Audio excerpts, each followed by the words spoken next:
High friends, आज धेरै दिन बाद तपाईहरुको सामु एउटा भिडियो लिएर आएको छु र आजको यस भिडियोमा तपाईहरुलाई माइक्रोसफ्ट वर्ड भित्र बल्क आईडी कार्ड्स कसरी बनाउने सबसे पहिला हामीलाई चाहिने डेटाहरु के हो तपाईहरुलाई देखाउँछु। सबैभन्दा पहिला हामीलाई चाहिने यसरी हामीहरुको पास फोटोहरु तपाईहरुले साइजमा काटेर राख्नु होला र एक्सेल को डेटा यसरी तपाईहरुले राख्नु होला र एउटा फाइल मैले माइक्रोसफ्ट वर्ड को बनाएको छु। र यहाँ इम्पोर्टेन्ट कुरा के हुन्छ भने हामीहरुको माइक्रोसफ्ट एक्सेल भित्र कसरी फोटोको पाथलाई पेस्ट गर्नुपर्ने हुन्छ र म हजुरलाई माइक्रोसफ्ट एक्सेल को पहिला फाइललाई खोलेर चाहिने डेटाहरु के हो देखाउन चाहन्छु। यो फोटोको जो पाथ थियो मैले कसरी यसलाई पेस्ट गरे म तपाईहरुको सामु देखाउँछु। सो सबैभन्दा पहिला चाहिँ हामीलाई चाहिने सिरियल नम्बर, इयर, मन्थ जो पनि तपाईहरुको रिक्वायरमेन्ट अनुसार बनाउनु होला र यतापट्टि इम्पोर्टेन्ट चीज चाहिँ हामीको जो फोटोको पाथ छ यसलाई चाहिँ हामीले बहुत जरुरत छ र फोटोको पाथ तपाईहरुले जहाँ फोटो राख्नु भएको छ आफ्नो फोल्डरमा त्यहाँबाट तपाईहरुले लिएर आउनु पर्ने हुन्छ। जबकि मेरो केसेसमा यो फोटो मैले डेस्कटपको यहाँ आईडी कार्ड्स भनेर एउटा फोल्डर बनाएको छु। यसमा ओपन गर्ने त्यसपछि यहाँबाट तपाईहरुको जो फोटो छ त्यो फोटोलाई चाहिँ सबैले सिलेक्ट गर्नु होला। यसरी म सिम्पली लास्ट को फोटोलाई सिलेक्ट गर्छु। कीबोर्ड्सबाट शिफ्ट की होल्ड गरेर फर्स्ट को फोटोलाई क्लिक गर्छु अनि पहिलो फर्स्ट को फोटो माथि माउसको पोइन्टर राखेर राइट क्लिक गर्नु होला। शिफ्ट कीलाई होल्ड गरेर ध्यान दिनुला, शिफ्ट कीलाई होल्ड गर्नुपर्छ अनि मात्रै तपाईहरुको यो पाथ भनेर आउँछ। कपी एज पाथ भनेर अप्सनमा जानुपर्ने हुन्छ। यसमा क्लिक गर्नु होला। यसमा क्लिक गरिसकेपछि तपाईको एक्सेल को जो फाइल छ, एक्सेल को फाइल जहाँ हामीहरुको फोटो लगाउने यो छ यसमाथि पेस्ट गरिदिनु होला। Ctrl+V paste. पेस्ट गरिसक्नु भएपछि तपाईहरुले यहाँनिर अहिले फिलहाल सिंगल यो ब्याकस्ल्यास छ यसलाई चाहिँ हामीले डबल बनाउनु पर्ने हुन्छ नभए फोटो हामीहरुको इन्सर्ट हुँदैन र Ctrl+H गरेर फाइन्ड एन्ड रिप्लेस को यहाँ डायलग बक्स आउँछ। यस भित्र गएर सबै माथि तपाईले सबसे माथि फाइन्ड वर्ड को जग्गामा सिंगल ब्याकस्ल्यास लगाउनु होला र रिप्लेस विथ को जग्गामा दुईटा ब्याकस्ल्यास लगाइदिनु होला अनि रिप्लेस ऑल मा क्लिक गरिदिनुहोस्। यसो गरेपछि तपाईको सिंगल ब्याकस्ल्यासहरु सबै डबल ब्याकस्ल्यास हुन्छ र यो फाइललाई सेभ गर्नु होला Ctrl+S गरेर। यति गरिसकेपछि हामीसँग सबै डेटाहरु जो रिक्वायरमेन्ट अनुसार serial number, year, name, course जो पनि छ एक्सेललाई राख्नु होला र नेक्स्टमा तपाईहरुले अब माइक्रोसफ्ट वर्ड को फाइलमा जानुपर्ने हुन्छ। माइक्रोसफ्ट वर्ड को फाइलमा मैले यहाँ तयार गरेको छु आईडी कार्ड्स भनेर यो फाइललाई म खोल्ने वाला छु। यो फाइललाई जब माइक्रोसफ्ट वर्ड को एउटा फाइललाई खोलेपछि सबैभन्दा पहिला हामीले मेलिङ्समा जानुपर्ने हुन्छ। मेलिङ्स को अन्डरमा स्टार्ट मेल मर्जमा जाने हो। स्टार्ट मेल मर्जमा गइसकेपछि लेभल्स को अन्डरमा जानुपर्ने हुन्छ। लेभल्समा जानुपर्ने हुन्छ। लेभल्समा क्लिक गर्नु भएपछि एउटा सानो डायलग बक्स खुलिन्छ। यहाँ हामीले ध्यान दिनुपर्ने कुरा अगर पहिल्यै बनाउनु भएको छ भने यसरी आईडी कार्ड्सहरु बनाएर राख्नु भएको छ भने यहाँ लिस्ट आउँछ। अदरवाइज न्यू लेभलमा क्लिक गर्नुपर्ने हुन्छ।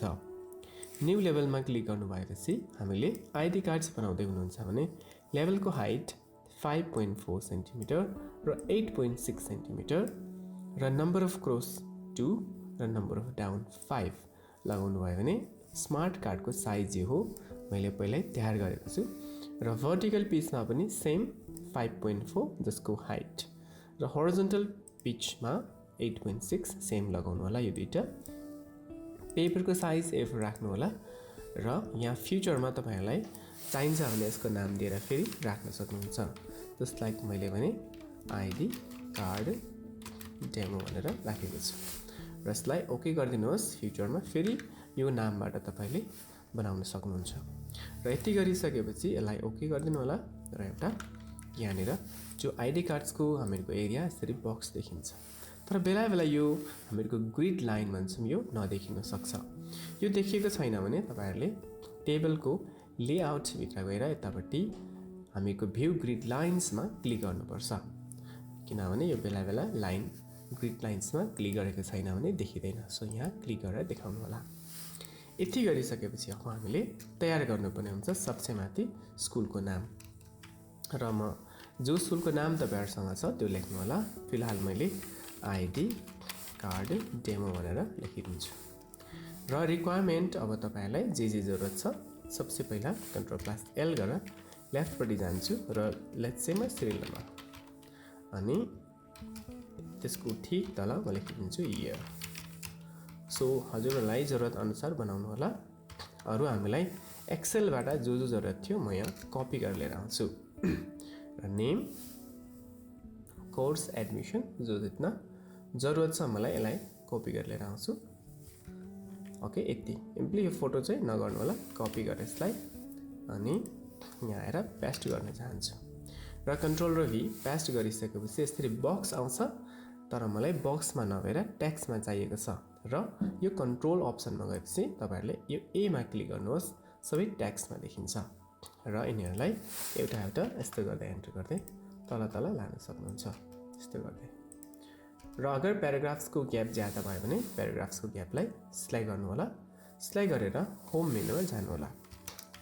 होम मेनुमा गएर तपाईहरुले यो जो प्याराग्राफ स्पेसिङलाई remove space after paragraph click गरिदिनु होला र यो सबै क्लोज हुन्छ, नजदिक आउँछ यसरी चाहिँ। र यो भयो रिक्वायरमेन्ट।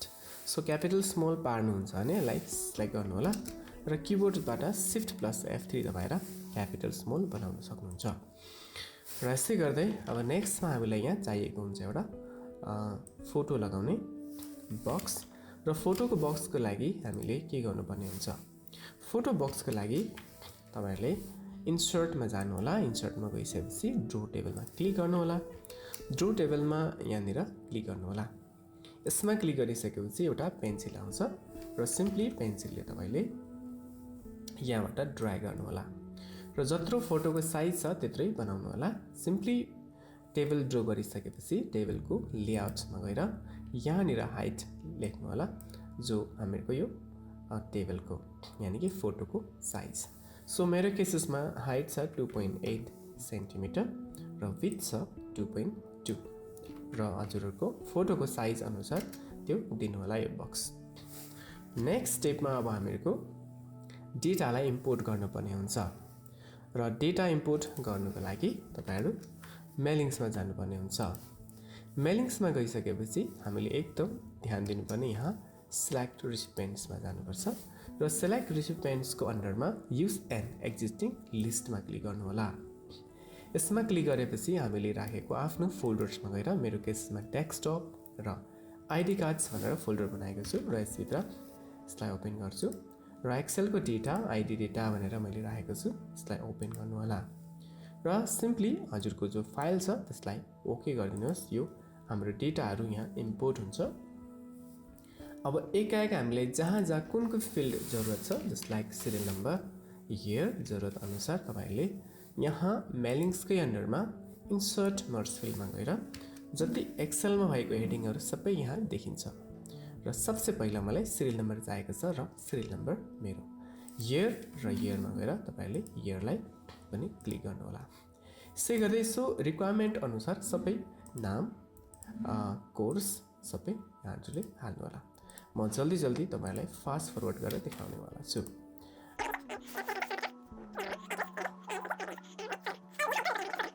फोटोको हामीले प्याराग्राफ्सलाई रिमुभ गर्नुपर्ने हुन्छ। यहाँदेखि यो कर्सर यहाँ राख्नु होला र होम मेनुमा जानुहोस्। होम मेनुमा गइसकेपछि अब यहाँदेखि यो एरो यो छ प्याराग्राफ स्पेसिङमा गएर रिमुभ स्पेस आफ्टर प्याराग्राफलाई निकाल्नु होला र 1.0 मा राख्नु होला। यो बहुतै इम्पोर्टेन्ट छ।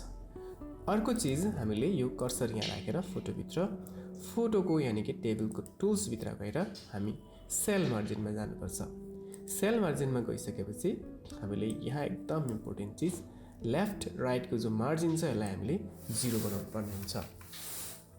यो दुईटैलाई 0 बनाइदिनु होला र ओके गरिदिनु होला। यसलाई यति गरिसकेपछि हामीले अब यहाँ एउटा छोटो कोड टाइप गर्नुपर्ने हुन्छ। लेकिन छोटो छ, त्यति लामो छैन। तपाईहरुले किबोर्ड्सबाट Ctrl+F9 दबाउनु होला। त्यसपछि क्यापिटलमा किबोर्ड्सबाट टाइप गर्नु होला INCLUDEPICTURE इन्क्लुड पिक्चर अनि स्पेस दबाउनु होला, इन्भर्टेड कमा दिनुहोस्। त्यसपछि फेरि हामी मेलिङ्सको अन्डरमा गएर अघिको इन्सर्ट मर्ज फिलबाट सिम्पली फोटो टपिक्समा क्लिक गर्नु होला। फोटो टपिक्समा क्लिक गरेपछि यहाँदेखि तपाईँको ट्याक्सहरू हाइड हुन्छ, बट यो फर्मुला सही भयो भने मात्र यो हुन्छ। र यो बक्सबाट बाहिर क्लिक गर्नुहोस्। त्यसपछि मेलिङ्सको अन्डरबाट अपडेट लेभल्समा क्लिक गर्नु होला। यहाँनिर अपडेट लेभल्समा क्लिक गरेपछि सबै हजुरको यो टेबल छ यहाँ सबैमा कपी हुन्छ। र अझै यसमाथि हजुरलाई आइडी कार्ड्सको अगर हामीलाई फ्रेम बाहिरको डिजाइन हाल्नु मन लागेको छ भने पनि इन्सर्ट मेनुमा गएर सेप एउटा लिन सक्नुहुन्छ।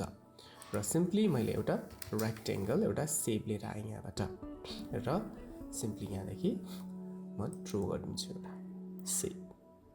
र रिक्वायरमेन्ट अनुसार यसको कर्नर्सहरूलाई ठिक पार्नु होला। त्यसपछि कलर्सहरू जो छ तपाईँलाई रिक्वायरमेन्ट अनुसार कलर्स पनि लाउन सक्नुहुन्छ। र मैले सिम्पल यो कलर्स गरिदिएँ, तपाईँले डिजाइनहरू जस्तै बनाउन सक्नुहुन्छ। र यसलाई हामीको टेक्स्टको फ्रन्टमा छ, टेक्स्टको ब्याकपट्टि लानुको लागि यो सेपलाई सिलेक्ट गरेर यसको यहाँनिर लेआउट्स अप्सनमा गएर चाहिँ तपाईँले बिहाइन्ड टेक्स्ट गरिदिनुहोस्। यो टेक्स्टको पछिपट्टि जान्छ र यसरी हाम्रो आइडी कार्ड राम्रो देखिन्छ।